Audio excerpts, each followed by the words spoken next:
Assalamualaikum warahmatullahi wabarakatuh. Perkenalkan, nama saya Muhammad Madali Bakri, jurusan akuntansi kelas 3A Pagi, Universitas Muhammadiyah Berau.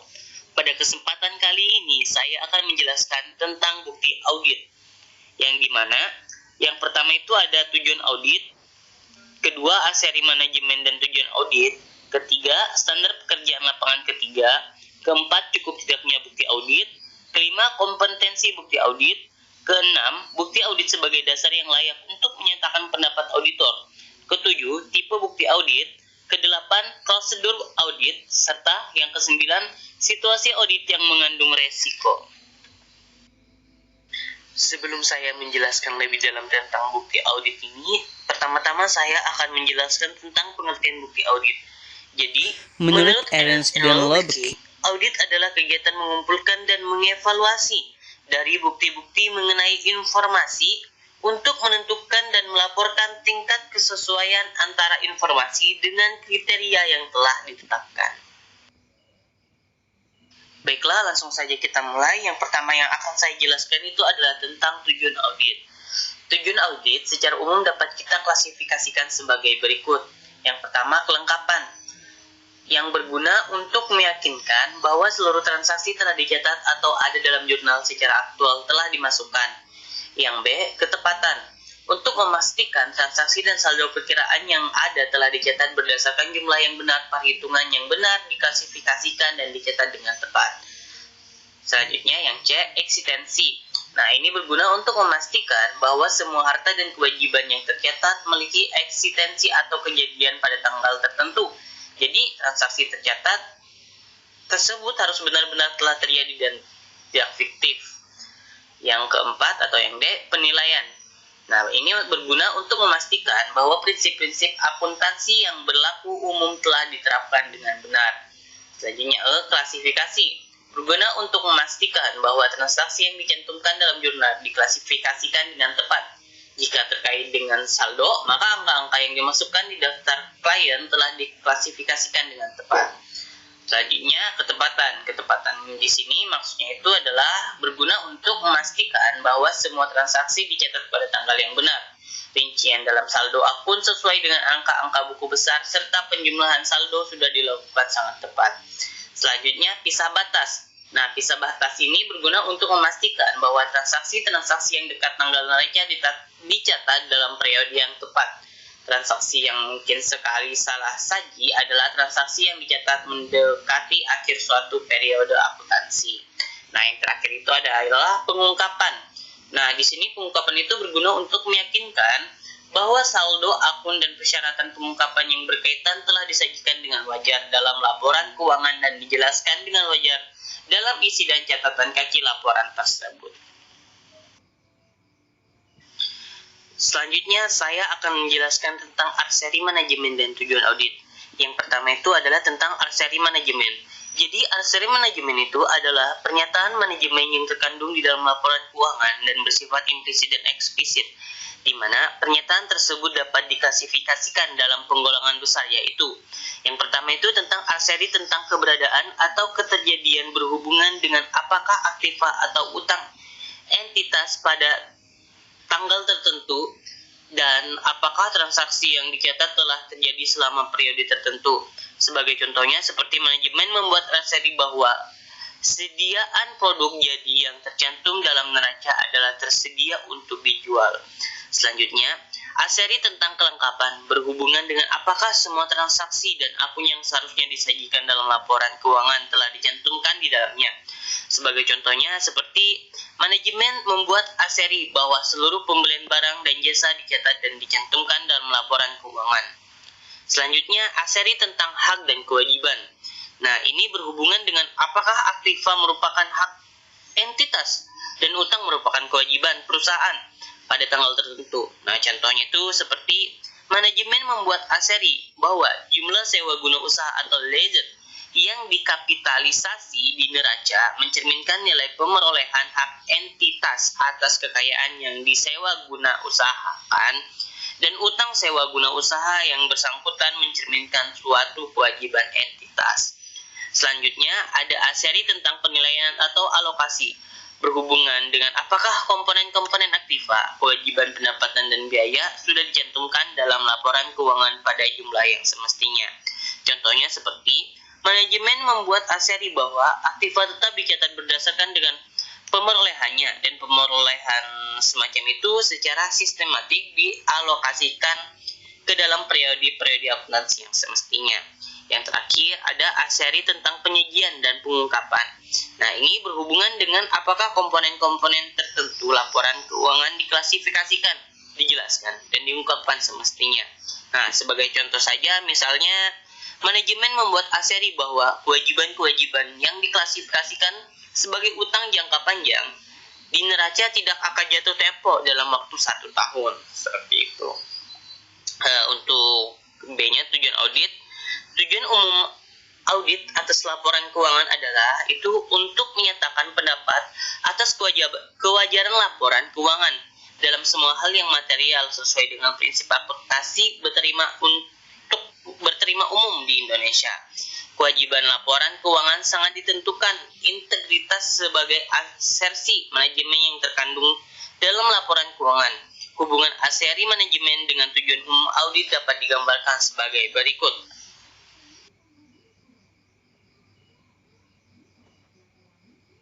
Jadi hubungannya itu bisa kita lihat di dalam tabel berikut. Nah, seperti pertama, aseri manajemen tentang keberadaan atau keterjadian. Nah, tujuan umum audit itu aktiva dan kewajiban entitas ada pada tanggal tertentu dan transaksi pendapatan dan biaya terjadi dalam periode tertentu. Selanjutnya, kelengkapan. Di aseri manajemen kelengkapan. Terus hubungan dengan tujuan umum audit apa? Nah, jadi tujuannya itu semua transaksi dan semua rekening yang seharusnya telah disajikan dalam laporan keuangan. Selanjutnya, hak dan kewajiban. Tujuan umum audit, aktiva adalah hak entitas dan hutang adalah kewajiban entitas pada tanggal tertentu. Nah, seperti lagi ada aseri manajemen tentang penilaian atau alokasi.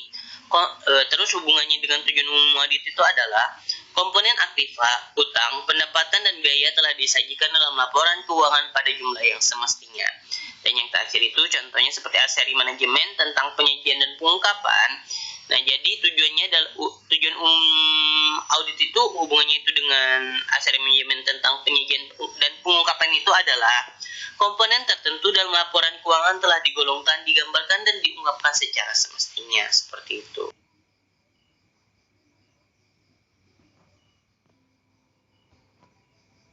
Oke, langsung masuk ke tentang standar pekerjaan lapangan ketiga. Nah, jadi standar pekerjaan lapangan ketiga itu berbunyi seperti ini.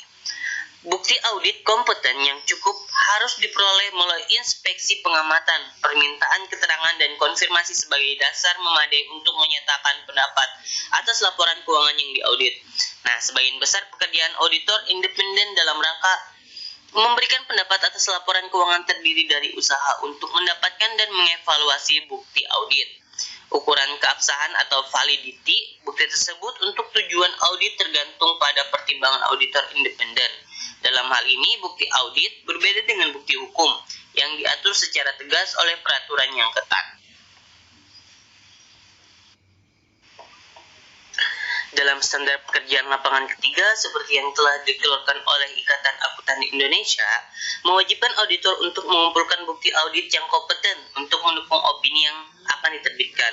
Disebabkan oleh sifat bukti audit serta pertimbangan biaya untuk melaksanakan suatu audit, maka tidaklah mungkin bagi auditor untuk memperoleh keyakinan mutlak bahwa opini yang dipilihnya sudah benar. Dua penentu persuasivitas bukti audit adalah kompetensi dan kecukupan, langsung diambil dari standar pekerjaan lapangan ketiga. Nah, jadi yang pertama itu adalah kompetensi. Kompetensi bukti pemeriksaan dimaksudkan sebagai suatu tingkat di mana bukti-bukti yang diperoleh dapat dipercaya. Pertimbangan-pertimbangan yang telah dilakukan secara luas dalam pemeriksaan antara lain adalah yang pertama adalah relevan. Jadi maksudnya di sini tuh bukti yang diperoleh harus berhubungan dengan tujuan auditor. Jika tujuan auditor adalah untuk menentukan keberadaan suatu kepersediaan, auditor dapat memperoleh bukti dengan mengadakan observasi secara langsung terhadap persediaan tersebut. Tetapi bukti tersebut bisa tidak relevan dalam hal menentukan apakah persediaan tersebut milik klien atau dalam hal penilaiannya. Jadi dalam hal ini suatu bukti mungkin relevan dalam suatu tujuan audit, tetapi tidak relevan dalam tujuan audit yang lain. Ada namanya lagi selanjutnya sumber perolehan atau sources. Apabila bukti yang diperoleh berasal dari sumber yang independen di luar perusahaan, bukti tersebut dapat memberikan jaminan yang keandalan yang lebih besar dibandingkan dengan bukti yang diperoleh dari dalam perusahaan itu sendiri. Selanjutnya ada ketepatan waktu. Ketepatan waktu yang berhubungan dengan tanggal pada waktu bukti itu terjadi. Terus ada namanya objektivitas. Bukti yang bersifat objektif umumnya lebih dapat dipercaya. Selanjutnya ada namanya kecukupan. Jadi akurat Jurnal Ilmiah Akuntansi nomor 6 tahun kedua September-Desember 2011, jumlah bukti yang diperoleh menentukan cukup tidaknya bukti tersebut. Jumlah ini diukur melalui ukuran sampel yang diambil oleh auditor. Ada beberapa faktor yang dapat mempengaruhi pertimbangan auditor mengenai cukup tidaknya suatu bukti yang diperlukan, antara lain. Pertama, tingkat materialitas dan risiko secara umum. Selanjutnya ada faktor-faktor ekonomi auditor, dan ada ukuran dan karakteristik populasi. Ukuran populasi dimaksud sebagai jumlah item-item yang terdapat pada populasi tersebut.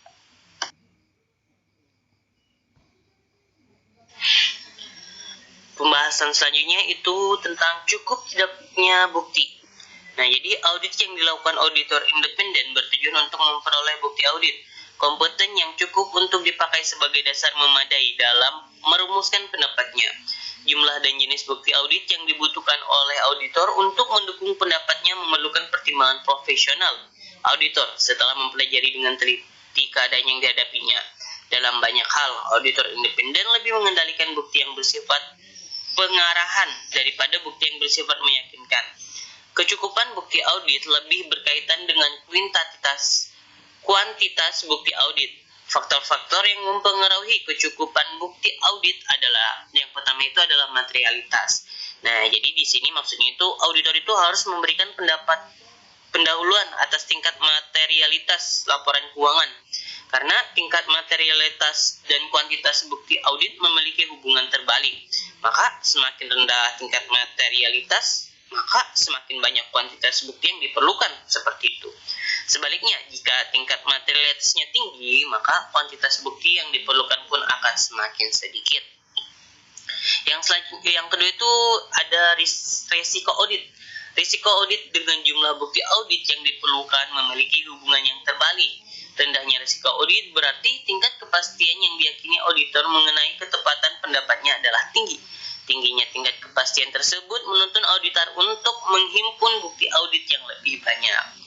Nah, faktor selanjutnya itu ada faktor-faktor ekonomi.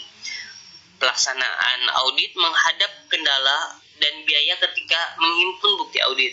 Auditor memiliki keterbatasan sumber daya yang akan digunakan untuk memperoleh bukti yang diperlukan sebagai acuan dalam memberikan pendapat atas laporan keuangan entitas.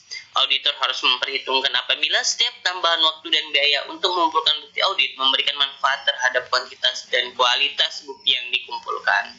Nah, yang terakhir itu adalah, atau yang keempat adalah ukuran dan karakteristik populasi. Jadi di sini maksud itu adalah ukuran populasi dan jumlah sampling bukti audit memiliki hubungan yang searah.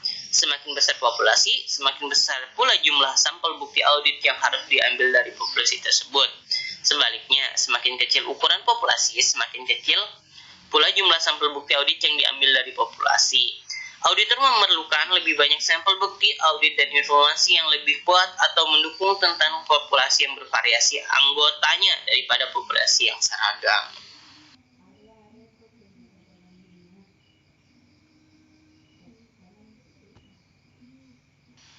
Kompetensi bukti audit. Bukti disebut kompeten sepanjang bukti tersebut konsisten dengan fakta, yaitu sah atau valid. Berikut adalah hal-hal untuk menilai kompeten tidaknya suatu bukti. Yang pertama, bukti yang diperoleh dari pihak ketiga yang dapat dipercaya lebih kompeten dibandingkan dengan bukti yang diperoleh dari pihak yang diaudit. Yang kedua, bukti yang dikembangkan dari sistem pengendalian yang efektif lebih kompeten dibandingkan dengan bukti yang diperoleh dari pengendalian yang lemah atau yang tidak ada pengendaliannya. Selanjutnya, bukti yang diperoleh secara langsung melalui audit fisik, pengamatan, perhitungan, dan inspeksi lebih kompeten dibandingkan dengan bukti yang diperoleh secara tidak langsung. Selanjutnya, dokumen asli dianggap lebih kompeten dibandingkan dengan fotokopi atau tembusannya.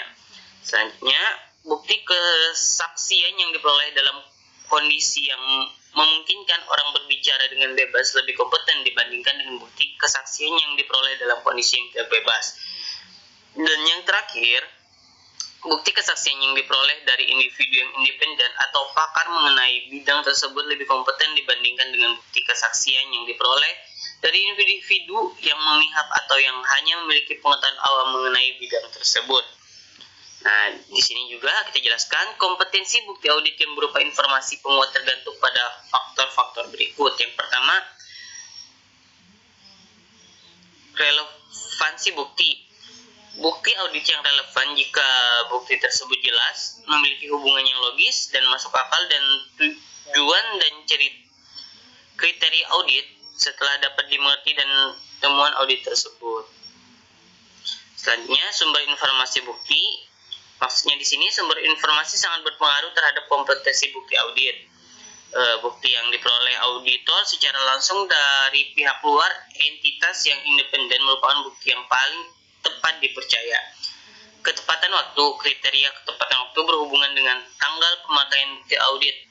Objektivitasnya, bukti audit yang bersifat objektif lebih dapat dipercaya atau reliable dan kompeten daripada bukti audit yang bersifat subjektif. Penilaian bukti audit. Dalam menilai bukti audit, auditor harus mempertimbangkan apakah tujuan audit tertentu telah tercapai. Auditor harus secara mendalam mencari bukti audit dan tidak memihak atau bias dalam mengevaluasinya. Dalam merancang prosedur audit untuk memperoleh bukti kompeten yang cukup, auditor harus memperhatikan kemungkinan laporan keuangan tidak disajikan sesuai dengan prinsip akuntansi yang berlaku umum di Indonesia.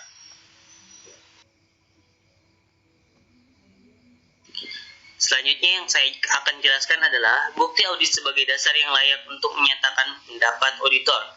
Bukti audit adalah setiap informasi yang digunakan oleh auditor untuk menentukan apakah informasi yang sedang diaudit tersebut telah disajikan sesuai dengan kriteria yang ada. Merupakan hal yang sangat penting untuk memperoleh sejumlah bukti audit yang cukup berkualitas agar dapat mencapai tujuan audit. Menurut standar pemeriksaan keuangan negara yang dikeluarkan oleh Badan Pemeriksaan Keuangan Republik Indonesia nomor 1 tahun 2007, bukti yang cukup kompeten dan relevan harus diperoleh untuk menjadi dasar yang memadai bagi temuan dan simpulan pemeriksaan. Dalam mengevaluasi bukti, pemeriksaan mempertimbangkan apakah mereka telah memperoleh bukti-bukti yang diperlukan untuk mencapai tujuan pemeriksaan. Dengan menggabungkan seluruh bukti secara keseluruhan, auditor dapat memutuskan untuk mengeluarkan laporan audit. Jika sudah tidak ada lagi keraguan audit di pihaknya, keputusan auditor dalam pengumpulan bukti audit dapat dipilih ke dalam 4 sub keputusannya, yaitu prosedur audit yang akan digunakan, ukuran sampel yang akan dipilih untuk prosedur tertentu, item yang akan dipilih dari populasi, serta kapan prosedur itu akan dilakukan.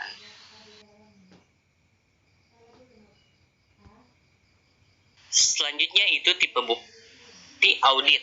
Tipe bukti audit itu dapat kita kelompokkan menjadi 2 golongan berikut ini. Yang pertama, tipe data akuntansi. A. Pengendalian internal. Pengendalian internal berguna dalam mengecek ketelitian dan keandalan data akuntansi. Kesalahan yang timbul akan segera dapat diketahui dengan adanya cross-check dan cara pembuktian lainnya. Apabila pengendalian internal suatu perusahaan terjamin keandalannya. B. Catatan akuntansi. Jurnal buku besar dan buku pembantu merupakan catatan akuntansi yang digunakan untuk mengelola transaksi keuangan perusahaan. Jumlah rupiah yang tertera dalam laporan keuangan perusahaan akan diverifikasi oleh auditor melalui penelusuran kembali pada catatan akuntansi tersebut. 2. Informasi penguat. Informasi penguat yang pertama, A. Bukti fisik, yaitu bukti yang diperoleh dengan cara inspeksi atau perhitungan aktiva berwujud. B. Bukti dokumenter. Tipe bukti audit yang paling penting bagi auditor adalah bukti dokumenter. Tipe bukti audit ini dibuat dari kertas bertuliskan huruf atau angka atau simbol-simbol yang lain. C. Perhitungan. Perhitungan dilakukan sendiri oleh auditor untuk membuktikan ketelitian perhitungan yang terdapat terdapat dalam catatan klien merupakan salah satu bukti audit yang bersifat kuantitatif. D. Bukti lisan. Dalam melaksanakan audit, auditor tidak hanya berhubungan dengan angka, namun berhubungan dengan orang, terutama para manajer. E. Perbandingan untuk menentukan akun atau transaksi yang akan dipisahkan guna penyelidikan yang lebih insentif. Auditor melakukan analisis terhadap perbandingan setiap aktiva, utang, penghasilan, dan biaya dengan saldo yang berkaitan dengan tahun sebelumnya. F. Bukti dari spesialis. Spesialis adalah orang atau perusahaan yang memiliki keahlian atau pengetahuan khusus dalam bidang selain akuntansi dan auditing. G. Konfirmasi. Konfirmasi digambarkan sebagai penerimaan jawaban tertulis maupun lisan dari pihak ketiga yang independen dalam memverifikasi akurasi informasi yang telah diterima oleh auditor. H. Bukti pengamatan. Pengamatan adalah penggunaan perasaan untuk menetapkan aktivitas tertentu dari operasional perusahaan. Dan yang terakhir, pengerjaan ulang. Pelaksanaan ulang mencakup pengecekan ulang suatu sampel perhitungan dan perpindahan informasi yang dilakukan klien selama periode yang diaudit. Dan yang selanjutnya adalah prosedur audit. Prosedur audit yang biasa dilakukan oleh auditor meliputi 1. Inspeksi. Inspeksi merupakan pemeriksaan secara rinci terhadap dokumen atau kondisi fisik sesuatu. 2. Pengamatan atau observasi. Pengamatan merupakan prosedur audit yang digunakan oleh auditor untuk melihat atau menyaksikan pelaksanaan suatu kegiatan. Ketiga, konfirmasi. Konfirmasi merupakan bentuk penyelidikan yang memungkinkan auditor memperoleh informasi secara langsung dari pihak ketiga yang bebas. 4. Permintaan keterangan. Permintaan keterangan merupakan prosedur audit yang dilakukan dengan meminta keterangan secara lisan. Kelima, penelusuran. Penelusuran merupakan auditor melakukan penelusuran informasi sejak mula-mula data tersebut direkam pertama kali dalam dokumen. Dilanjutkan dengan pelacakan pengolahan data tersebut dalam proses akuntansi. Keenam, pemeriksaan dokumen mendukung merupakan prosedur audit yang meliputi: pertama, inspeksi terhadap dokumen-dokumen yang mendukung suatu transaksi atau data keuangan untuk menentukan kewajaran dan kebenarannya. Kedua, pembanding dokumen tersebut dengan catatan akuntansi yang berkaitan. 7. Perhitungan prosedur audit ini meliputi: pertama, perhitungan fisik terhadap sumber daya berwujud seperti kas atau sediaan di tangan. Kedua, pertanggungjawaban semua formulir bernomor urut tercetak. 8. Scanning merupakan review secara cepat terhadap dokumen, catatan, dan daftar untuk mendeteksi unsur-unsur yang tampak tidak biasa yang memerlukan penyelidikan lebih dalam. Selanjutnya, pelaksanaan ulang merupakan pengulangan aktivitas yang dilaksanakan oleh klien. Dan yang terakhir atau yang ke-10 adalah teknik audit yang berbantuan komputer atau computer-aided audit technique. Merupakan bila mana catatan akuntansi klien diselenggarakan dalam media elektronik, auditor perlu menggunakan berbagai prosedur audit yang dijelaskan di atas. Situasi audit yang mengandung resiko. Dalam situasi tertentu, resiko terjadinya kesalahan dan penyajian yang salah dalam akun dan di dalam laporan keuangan jauh lebih besar dibandingkan dengan situasi yang biasa. Oleh karena itu, auditor harus waspada jika menghadapi situasi audit yang mengandung resiko. Seperti, yang pertama, pengendalian intern yang lemah. Dalam situasi yang pengendalian ini dalam suatu bidang lemah, auditor harus waspada dan mengumpulkan bentuk audit rinci yang lain yang dapat menggantikan bukti-bukti yang dihasilkan oleh pengendalian intern yang lemah tersebut. Selanjutnya, kondisi keuangan yang tidak sehat. Suatu perusahaan yang mengalami kerugian dalam posisi yang sulit untuk melunasi utangnya akan mempunyai kecenderungan untuk menunda penghapusan piutang yang sulit untuk ditagih. Next, manajemen yang tidak dapat dipercaya. Auditor harus waspada terhadap manajer yang pernyataan lisannya ternyata sebagian atau seluruhnya tidak benar. Penggantian auditor. Klien yang menggantikan auditornya tanpa alasan yang jelas mungkin disebabkan oleh ketidakpuasan klien terhadap jasa yang diberikan oleh auditor yang lama. Perubahan tarif atau peraturan pajak atas laba. Jika tarif pajak penghasilan tiba-tiba sangat besar, maka reaksi wajib perusahaan yang terkena adalah mencari cara meminimumkan penghasilan atau laba kena pajak. Selanjutnya, usaha yang bersifat spekulatif. Auditor yang melaksanakan audit terhadap laporan keuangan yang kegiatan dalam usaha yang sifatnya spekulatif akan menghadapi risiko yang lebih besar bila dibandingkan dengan auditor yang melakukan audit terhadap perusahaan yang kegiatan usahanya relatif stabil dalam jangka panjang. Dan yang terakhir, transaksi perusahaan yang kompleks.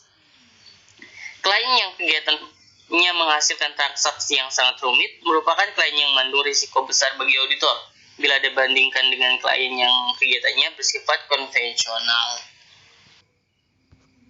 Sekian penjelasan saya tentang audit. Semoga apa yang telah saya sampaikan berguna bagi kita semua. Kurang lebihnya saya mohon maaf. Saya akhiri, wabillahi taufiq wal hidayah. Wassalamualaikum warahmatullahi wabarakatuh.